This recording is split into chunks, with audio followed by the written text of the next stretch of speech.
На първо място застана един Most Wanted скандал между Емануела и Цецо.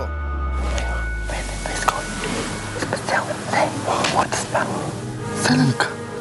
Противно. Тя ще ми се моли за грим. Никога повече няма да я докосна. Ще се изглежда като Селенка. Това си е. Еми, друго си е да й мацнат малко градски грим. Сега какво ще прави? Селенка, бързи. Мярка. Цецо размаха средната четчица, а през това време Емануела се пеняваше в съседната стая. Не, това не беше емоционално от злоба. Ако не е той, ще ме гримира друг. Когато мен ме нападнат вече, става лошо. Ей, на това му се казва VIP скандал. Всеки си мрънка в неговата си стая. Дойде време обаче да си кажат нещата лице в лице. А да видим. Казах, че аз също мога да говоря на хората за зависимостите и така нататък, но не го правя, защото не искам да падам на такова ниво.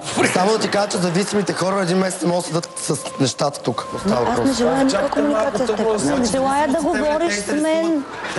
Когато дойдеш на моето ниво, тогава можеш да разговаряш с мен. Ти нямаш ниво, Емануел. Абе, като ви гледам как се дракате, сте си баш на едно VIP ниво. Коя си ти ще казваш за моите зависимости, бе? За кои зависимости? Имам чувството, че Цецо доби зависимост от думата зависимост и продължи да намила. Зла.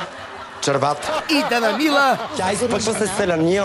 Майка И да намила. Точно тая, където разведе целия свят, защото сега ще излезе, ще ходя си направят тест и ще го залепа на висалия.